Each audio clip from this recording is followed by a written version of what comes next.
Assalamualaikum warahmatullahi wabarakatuh. Salam sejahtera buat kita semua, sobat bocah belajar tani. Di kesempatan pagi hari ini, bocah belajar tani akan update tentang tanaman bawang merah milik bocah belajar tani. Jadi ini tanaman usia 11 HST lur. Ini 11 HST dan alhamdulillah pertumbuhannya sesuai yang kita harapkan lur. Jadi tumbuh rata, semuanya tumbuh. Untuk yang tidak tumbuh hanya sekitar 1% dari keseluruhan ini. Ini termasuk bagus lur untuk pertumbuhan, dan dari segi panjang daun dan usianya alhamdulillah sudah memenuhi kriteria untuk dikatakan layak tumbuh. Baik, di kesempatan hari ini bocah belajar tani akan melakukan atau memberikan ulasan tentang pH tanah yang drop. Ini karena cuaca lagi tidak bersahabat, banyak hujan. Jadi akan saya jelaskan tentang pH tanah. Buat dulur semua, banyak yang belum paham tentang apa itu pH tanah. Jadi pH tanah itu kalau untuk tanaman bawang merah itu bisa dikatakan layak standar itu di ukuran 6,5 sampai 7 atau 5,5 itu sudah bisa kita tanami bawang merah lur. Tapi lebih bagus kalau 6 sampai 7. Dan banyak juga buat dulur semua itu yang punya keluhan di channel bocah belajar ini, punya keluhan pucuk kuning. Di pucuk kuning itu setelah saya tanyakan riwayatnya sebelumnya, itu setelah dilakukan pemupukan. Jadi 2-3 hari setelah dipupuk justru malah timbul pucuk kuning. Itu beberapa faktor itu juga bisa membuat pucuk kuning pada daun bawang merah. Tapi rata-rata yang berkomentar itu setelah dilakukan pemupukan. Kemudian saya minta untuk dicek pH-nya. Ternyata betul pH-nya drop. Jadi lahan yang kurang tepat waktu olah lahannya itu jika dilakukan pemupukan atau di cuaca yang sedikit ekstrim, maka dia itu bisa drop pH-nya. Jadi kalau kita habis pupuk biasa 2-3 hari itu akan drop pH tanahnya. Itu penyebab pucuk kuning juga. Terus gimana untuk menanganinya? Ini biasa bocah belajar tani kalau sebelum melakukan pemupukan, jika kita itu punya tes pH tanah, kita ukur dulu lur. 2-3 hari sebelum kita lakukan pemupukan kita tes dulu pH-nya. Kalau pH tanah masih di angka 6, 6,5, maka kita bisa berikan kapur dulu lur, atau kalsium karbonat.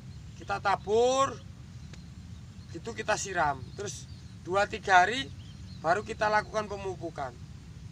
Tujuannya,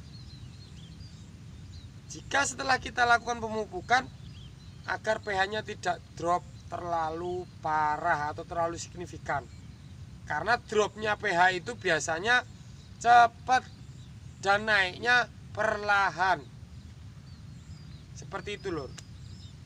Dan jangan kaget juga kalau kenapa setiap dipupuk kok pH-nya drop. Itu juga bisa akibat jenis pupuk yang kita gunakan. Buat dulur semua jangan risau dulu. Kalau dulur semua punya tanaman atau lahan yang habis dipupuk pH-nya drop, jangan risau dulu. Karena gini lur penjelasannya. Unsur yang terkandung dalam pupuk itu tidak semuanya bisa diserap, bisa terserap di pH di atas 6 atau di pH yang dikatakan standar. Contohnya fosfat. Pupuk fosfat itu apalagi yang tidak siap serap lur, yang masih mengandung klor. Seperti halnya kalau kita pupuk yang subsidi itu dia tidak siap serap, dia perlu diolah terlebih dahulu oleh tanah. Nah, untuk penyerapan daripada unsur fosfat itu bisa terserap di pH 5 ke bawah. Jadi karena pupuk itu punya karakter seperti itu, kecenderungan dia setelah dipupuk akan drop pH-nya karena bertujuan untuk fosfatnya agar terserap dulu. Setelah fosfat terserap, dia perlahan akan naik kembali untuk pH tanahnya. Kemudian baru unsur-unsur berikutnya seperti nitrogen, kalium yang akan terserap dan unsur mikro lainnya. Nah, untuk tanaman bawang merah itu beda dengan tanaman-tanaman lain. Karena bawang merah itu jika pH kurang dari 5, dia pasti akan timbul masalah. Ya seperti halnya walaupun itu dropnya akibat pemupukan, dia akan timbul efek pucuk kuning walaupun sedikit.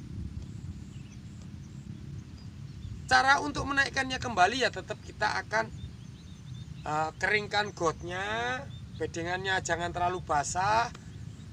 Kemudian kita tambahkan CaCO3, itu nanti akan sedikit membantu untuk menaikkan pH-nya agar lebih cepat kembali. Karena biasa untuk turunnya itu dropnya cepat, tapi untuk naiknya itu perlahan, itu untuk pH tanah. Seperti itu lor untuk penjelasan tentang pH tanah. Jadi jangan risau, yang penting tingkatkan perawatan dan tetap utama itu diolah lahan dan benih berkualitas. Itu kunci suksesnya loh. Seperti lahan saya ini kemarin itu saya cek 6,5 sampai 7. Kemarin saya pupuk tanpa saya berikan CaCO3 terlebih dahulu. Karena ini juga tanpa pupuk dasar loh. Kemarin saya pupuk itu saya gunakan SP26, terus NPK Mutiara yang 1616. Kemarin saya tambahkan NPK Jokowi atau Ponska. Dan terbukti hari ini pH-nya tinggal 5,5. Dia drop. Tapi karena saya yakin bedengan ini akan lahan ini akan cepat naik, karena satu, dia walaupun terkena hujan cepat tiris atau cepat turun airnya. Ini jaraknya masih sekitar 50 cm antara air dengan top bedengan. Juga dia itu banyak kompos dulu. Jadi berongga, tidak bantat tanahnya. Itu kenapa ini saya yakin akan cepat naik atau cepat recovery untuk pH tanahnya. Baik dulur, seperti itu penjelasan tentang pH tanah dan cara mengatasinya. Semoga bermanfaat buat dulu semua. Kalau ada pertanyaan-pertanyaan lain bisa tulis di kolom komentar atau lewat chat WA. Sebisa mungkin akan kita jawab. Terima kasih, saya akhiri. Wabillahi taufiq wal hidayah. Wassalamualaikum warahmatullahi wabarakatuh.